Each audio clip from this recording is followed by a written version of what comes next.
Pada malam yang tidak begitu gelap, rembulan sedikit memberikan cahayanya, hingga membuat mata Meli mampu sedikit melihat keadaan di sekitarnya.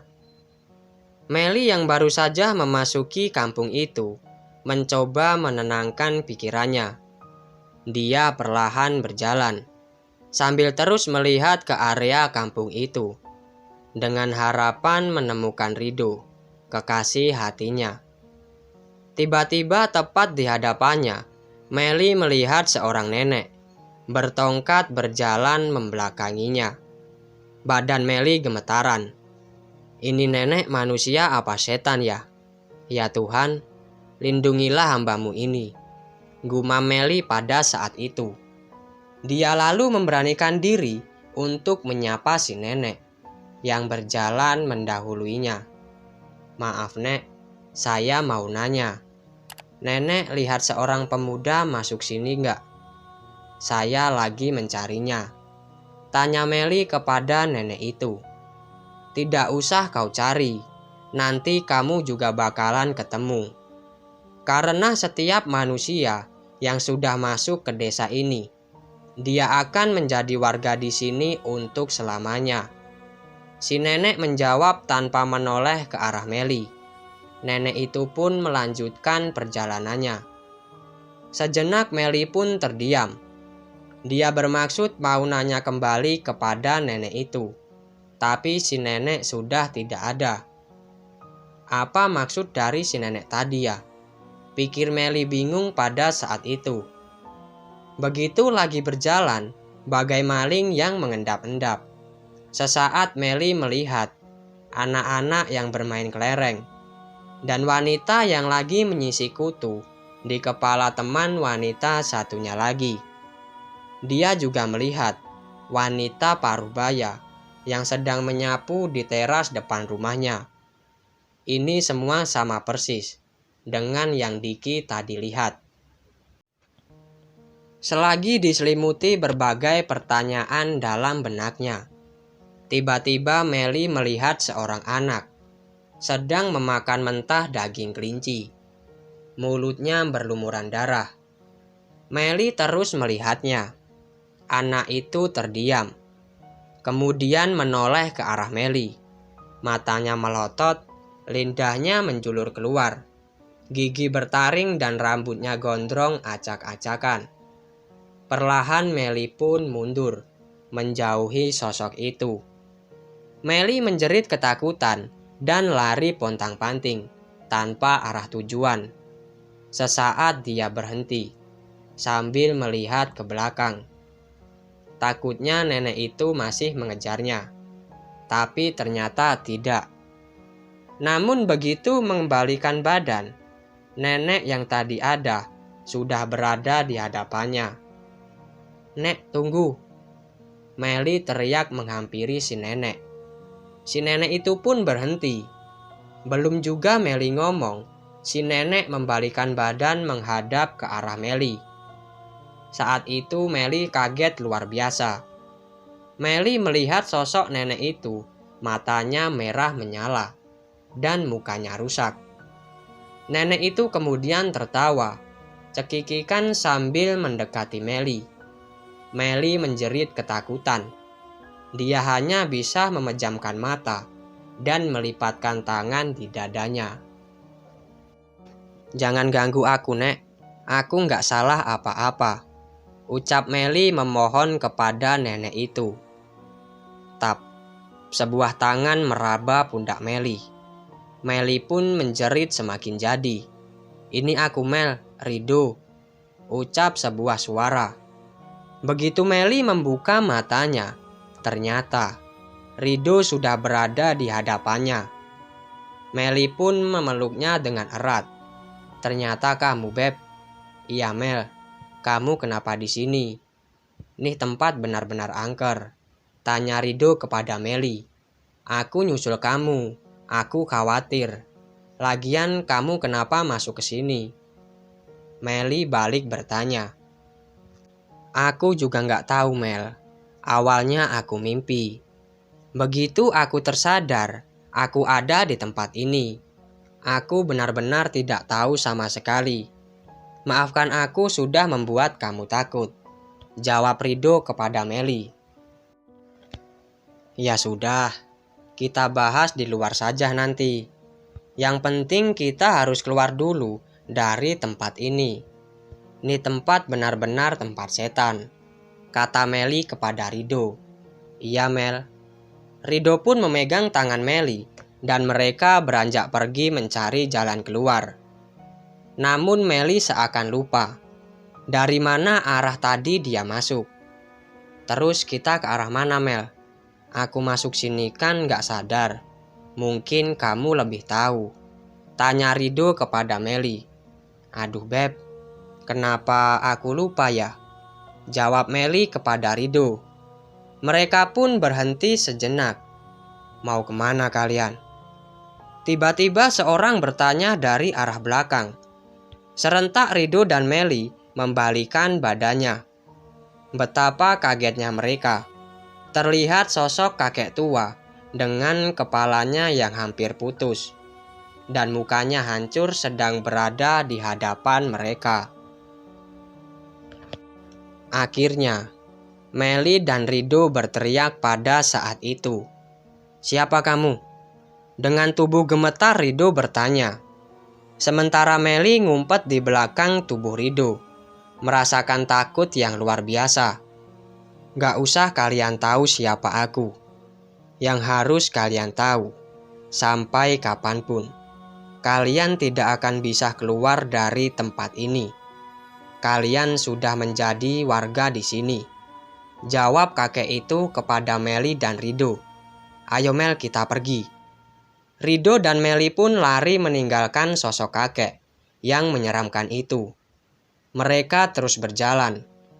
Namun anehnya, setelah sekian lama mereka berjalan, mereka seakan merasakan masih ada di tempat itu saja. Aku capek banget Beb, istirahat saja dulu. Meli berhenti. Nafasnya ngos-ngosan terengah naik turun. Kita terjebak Mel, tidak bisa keluar dari tempat ini. Padahal tempat ini tidak begitu luas jika kita melihatnya dari luar tadi.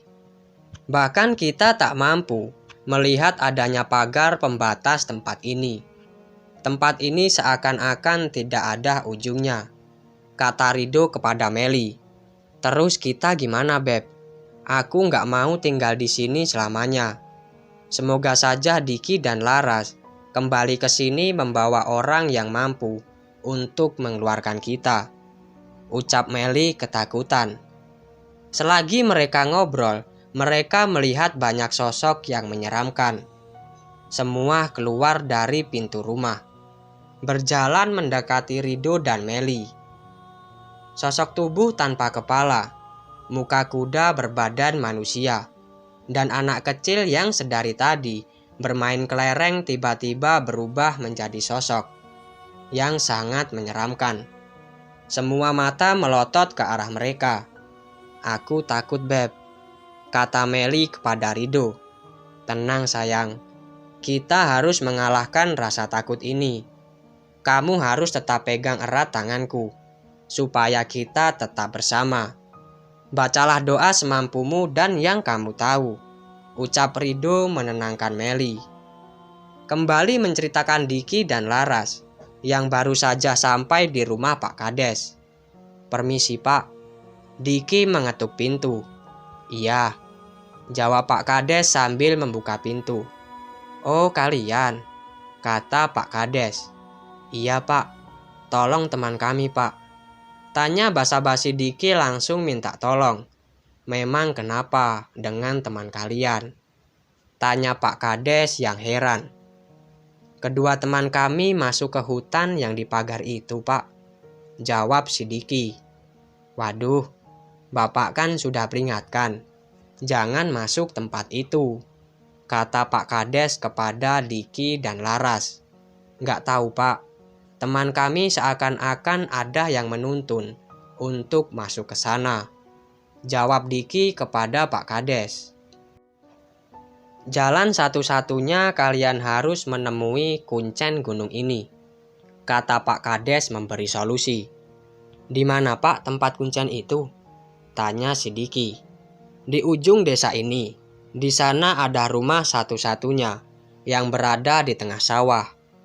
Pas jalan di kaki gunung yang kalian lewati tadi. Namanya Ki Surya.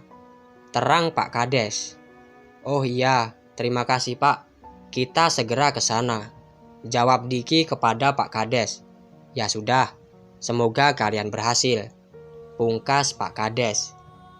Mereka pun pergi dari rumah Pak Kades untuk menuju rumah sang kuncen. Setelah terus melihat dan mencari-cari, akhirnya ketemu juga rumah kuncen itu. Sepi banget ya, Laras bergumam. Jelas sepilah, jam 3 subuh, orang belum ada yang bangun. Jawab si Diki. Tuh kayaknya rumah kuncen itu. Ayo Ras, kata Diki sambil menunjuk ke arah sebuah rumah. Tiba di depan pintu. Diki pun mengetuk pintunya. Beberapa lama kemudian, akhirnya ada yang buka. Seorang kakek tua. Siapa ya? Kakek itu menyapa.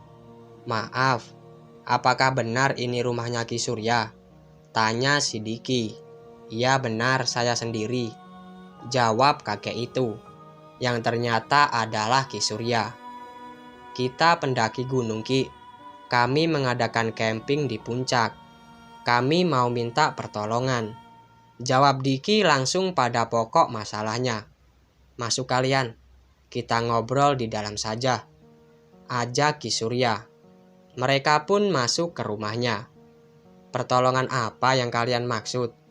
Tanya Ki Surya. Kedua teman kami masuk ke hutan yang dipagar itu Ki. Tolong kami. Jawab si Diki. Apa? Ki Surya terbelalak mendengar ucapan Diki. Kalian benar-benar ceroboh. Apa kalian sudah minta izin ke warga desa? Mungkin mereka sudah ngasih wejangan sebelum kalian pergi ke sana. Tanya Ki Surya. Iya kek, kami sudah menemui Pak Kades. Beliau pun memang sudah mewanti-wanti untuk tidak masuk ke situ. Tapi entah bagaimana, teman kami seperti tak sadar masuk ke kampung itu. Seperti ditarik suatu kekuatan. Jawab si Diki. Pada akhirnya Ki Surya hanya bisa terdiam beberapa saat. Hanya satu yang bisa menolong mereka. Namun itu sulit dilakukan. Jika gagal, maka temanmu akan selamanya tinggal di sana. Kata Ki Surya kepada Diki. Apa itu Ki syaratnya? Tanya Diki. Sebentar, kata si Surya. Dia lalu masuk ke kamarnya dan kembali lagi. Kalian harus membawa kambing sebagai tumbal dan dikalungi kalung ini, kata Ki Surya sambil memberikan sebuah kalung. Tapi ingat, waktu kalian tidak banyak. Kalian hanya punya waktu sebelum matahari terbit. Jika matahari sudah terbit dan kalian belum bisa melakukannya, maka mereka tak akan bisa keluar, kata Ki Surya. Segeralah kalian pergi sebelum semuanya terlambat. Sambung Ki Surya kepada Diki. Iya Ki, kami akan berusaha. Kami pamit dulu. Terima kasih sudah membantu. Jawab Diki sambil pamitan. Iya sama-sama. Semoga kalian berhasil. Jawab Ki Surya. Diki dan Laras pun menyisir desa, mencari kandang kambing. Sambil terus melihat jam tangannya. Diki berjalan lirik sini lirik sana. Duh, kita akan berhasil menyelamatkan mereka nggak ya? Laras bertanya kepada Diki. Nggak tahu Ras, ini sudah hampir jam 5 pagi. Dan kita belum dapat juga kambingnya. Jawab si Diki. Alhamdulillah, tuh kayaknya kandang kambing Dik. Laras menunjuk sebuah kandang di depan perkarangan rumah warga. Iya Ras, kita coba ke sana yuk. jawab si Diki. Setelah benar-benar yakin itu kandang kambing, Diki dan Laras pun menghampiri rumah yang dikira pemiliknya kambing itu. "Permisi," teriak si Diki. Pintu rumah pun diketuknya. Dan tak lama kemudian ada yang membuka. "Aden yang tadi siang ketemu ya? Ada apa?" tanya seorang lelaki parubaya, pemilik rumah itu. "Oh, ini Mamang yang tadi ya?" Diki balik nanya. "Iya Mang, kami mau minta tolong. Ternyata teman kami memasuki hutan yang dipagar itu Mang. Mereka ada di sana dan gak bisa keluar. Kami telah menemui Bapak Kuncen. Katanya, jalan satu-satunya harus dikasih tumbal kambing Mang," ucap Diki menjelaskan. "Apa? Kok bisa ke sana sih? Kan Mamang sudah bilang, jangan, itu bahaya," kata bapak itu kaget. "Iya Mang, memang kami ceroboh. Panjang ceritanya Mang. Maaf, kami buru-buru. Tolong Mamang bantu kami butuh kambing," ucap si Diki. "Itu kambing milik Mamang kan?" Telunjuk Diki mengarah ke kandang kambing dan bertanya. "Tapi Mamang gak punya kambing lagi. Hanya itu tabungan Mamang Den," jawab bapak itu. "Mamang tenang saja. Saya akan membeli kambing Mamang 3 kali lipat. Mamang tunggu saja di rumah Pak Kades. Mobil saya di sana Mang. Tunggu saya kembali. Entar saya bayar. Gimana Mang?" tanya si Diki. "Ya udah Den, bawa saja. Semoga ada hasilnya," jawab bapak itu. "Ya Mang, makasih ya. Maaf, kami buru-buru Mang," kata si Diki. "Iya Den, silahkan bawa," jawab si bapak. Akhirnya mereka pun mengeluarkan kambing dari kandangnya dan terburu-buru membawanya ke hutan larangan itu. Lama di perjalanan dan rasa capek yang mereka rasakan tak menghalangi semangat mereka untuk menolong teman mereka, yaitu Meli dan Rido. Lama di perjalanan dan rasa capek yang mereka rasakan tak menghalangi semangat mereka untuk menolong teman mereka, yaitu Meli dan Rido. "Duh Ras, hampir jam 6 pagi, kita masih di sini. Cepet Ras," kata si Diki. Sambil menarik kambing, Diki dan Laras terus berlari. Laras benar-benar merasakan capek yang luar biasa karena naik setengah lari di tanjakan terus-menerus. "Aku capek Dik, aku gak kuat," keluh Laras. "Ayo sayang, kasihan Meli dan Rido.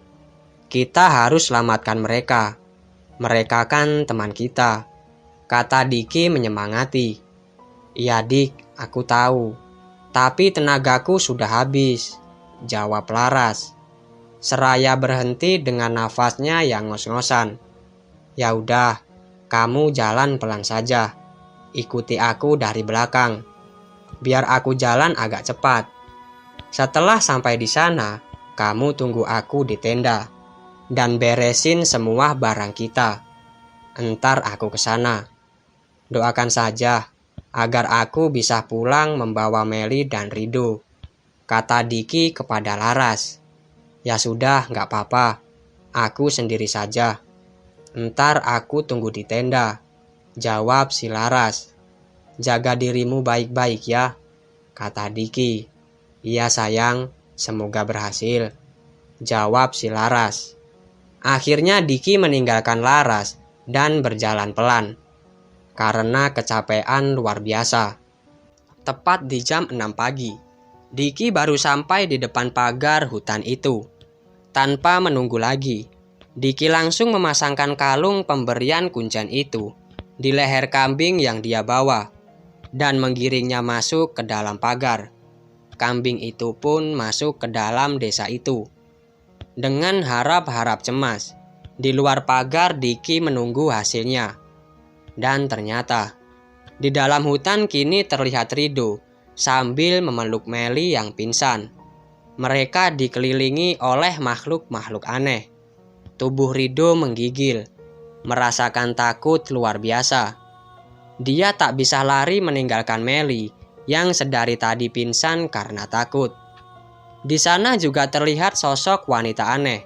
Lidahnya menjulur panjang, matanya hampir keluar, rambutnya tak teratur, dan mukanya yang rusak. Sosok itu maju mendekati Rido sambil tertawa. Kalian akan mati pelan-pelan.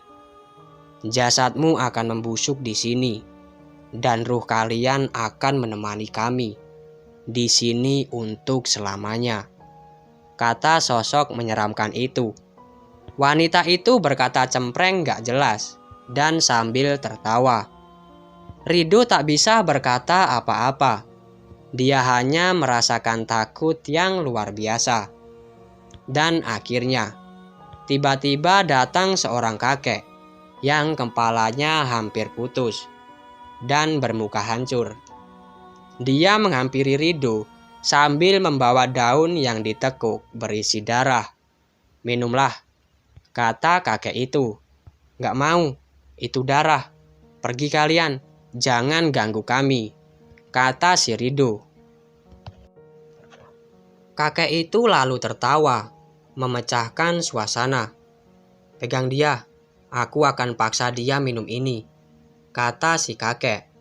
Kemudian puluhan makhluk yang aneh itu mendekat dan semakin dekat. Rido teriak ketakutan. Berhenti kalian. Tiba-tiba ada yang teriak dari belakang makhluk-makhluk itu. Semua menoleh termasuk Rido. Ternyata yang teriak itu adalah manusia berkepala kambing. Kalian jangan ganggu kedua manusia itu. Mereka temanku. Biarkan mereka berdua keluar dari sini. Dan aku akan menggantikannya dengan seekor kambing, kata sosok aneh itu.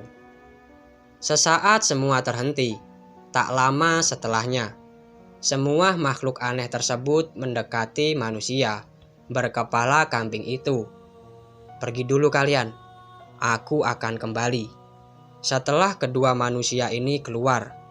Aku janji, kata sosok manusia kambing. Sekejap semua makhluk itu pun menghilang. Lalu manusia berkepala kambing itu mendekati Rido. Kamu jangan takut, aku akan menolongmu, ucap manusia berkepala kambing itu. Kamu siapa? Rido malah bertanya. Aku datang karena temanmu yang minta, jawab sosok itu. Sejenak Rido teringat Diki dan Laras. Meli yang pingsan, pipinya ditepuk-tepuk.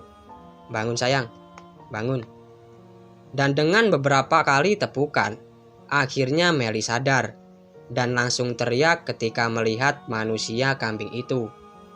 Tenang Mel, makhluk ini baik, katanya suruhan teman kita.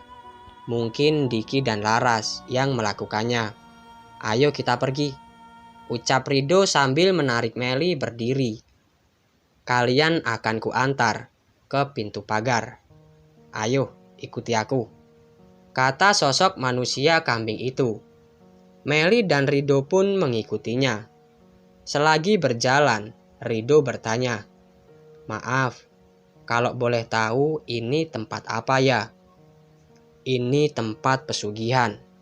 Ini tempat membuang tumbal dari orang yang sudah memberikan janji pada setan. Orang musyrik yang ingin cepat kaya, jawab makhluk itu. Makanya kalian ada harapan selamat, karena kalian tidak terikat janji. Tapi dalam waktu sehari semalam, jika kalian masih di sini, maka kalian akan selamanya tinggal di sini, sambung sosok berkepala kambing itu. Terus kamu siapa? Rido bertanya kembali. Aku adalah makhluk yang selalu bersama Ki Kuncen gunung ini, jawabnya. Oh gitu ya, ucap Rido. Tidak lama kemudian mereka pun sampai. Ternyata benar, Kini terlihat pintu pagar arah keluar. Keluarlah kalian, temanmu menunggu di sana. Tapi sebelum keluar, tolong bukakan kalung di leherku ini dan kembalikan pada pemiliknya. Iya ya, terima kasih sudah menolongku, jawab si Rido. Akhirnya Rido membuka kalung itu. Sesaat setelah kalung itu dibuka, Rido dan Meli kaget luar biasa. Makhluk itu berubah menjadi kambing seutuhnya. Rido dan Meli pun keluar, setengah lari meninggalkan kambing itu. Diki yang sedari tadi menunggu cemas dan duduk di bawah pohon, terkejut saat melihat Rido dan Meli keluar dari hutan itu. Rido, Meli, kalian selamat. Alhamdulillah, teriaknya. Makasih adik, Laras mana? Tanya Rido. Mungkin sudah di tenda. Tadi aku tinggalkan dia di jalan karena takut gak keburu nolong kalian, jawab si Diki. Terima kasih adik, kamu lebih mengutamakan keselamatan kita. Rido pun memeluk Diki. Kamu memang sahabatku. Aku gak akan melupakan jasamu, ucap si Rido. Iya do, sama-sama, jawab Diki. Udah yuk, kita samperin Laras. Gak enak ninggalin dia sendirian. Meli mengajak Diki dan Rido. Mereka pun menuju tenda dan ternyata Laras sudah ada di sana. Rido, Meli, alhamdulillah, akhirnya kalian selamat, kata Laras sedih bercampur bahagia. Iya Ras, makasih ya. Ini semua karena kalian berdua. Memang kalian sahabat kita yang paling baik. Meli pun memeluk Laras. Ya sudah, barang-barang sudah saya beresin. Mending kita pulang, mumpung masih pagi, ucap Laras kepada semuanya. Karena semua sudah diberesin, mereka pun pulang turun menuju desa. Oh iya dik, hampir lupa. Di dalam tadi aku ditolong manusia kambing, dan dia nyuruh aku bukain kalungnya. Katanya, kembalikan pada pemiliknya. Rido bicara sambil mengeluarkan sebuah kalung. Ya ampun, itu kan kalung yang tadi Ras, ucap Diki. Laras pun melihatnya. Iya dik, ya sudah, ntar kita kembalikan ke kuncen itu. Memang dia pemiliknya. Oh iya, gimana ceritanya selama kalian di dalam? Tanya si Laras. Ceritanya panjang Ras, ntar saja di mobil aku ceritain, jawab si Rido. Tak lama kemudian sampailah mereka di rumah Pak Kades. Terlihat Pak Kades sedang ngobrol dengan Pak Petani yang punya kambing itu. Alhamdulillah kalian selamat, ucap Pak Kades menyambut mereka. Iya Pak, alhamdulillah. Akhirnya kami bisa kembali lagi ke sini, jawab Diki. Oh iya Pak, tunggu ya. Uang kami di dalam mobil, ucap Diki sambil mengambil uang dan kemudian membayar janjinya kepada Pak Petani, pemilik kambing itu. Makasih ya Pak atas bantuannya, ucap si Diki. Iya Den, sama-sama, jawab Pak Petani. Selagi istirahat, Diki bicara. Oh iya Do, antar aku yuk nganterin kalung ini ke rumah kuncen. Biar Meli sama Laras di sini saja. Oke, ayo. Rido pun menganggukkan kepala. Mereka pun pamitan untuk mengembalikan kalung itu ke rumah Ki Surya. Sesampainya di rumah Ki Surya, Diki dan Rido pun mengucapkan banyak terima kasih pada kuncen itu dan memberikan sejumlah uang sebagai rasa terima kasih. Setelah itu, mereka pulang kembali menuju Meli dan Laras yang menunggu di rumah Pak Kades. Setelah berpamitan kepada Pak Kades dan Pak Petani itu, mereka pun kembali pulang ke Jakarta dengan segudang pengalaman yang tak akan pernah bisa mereka lupakan.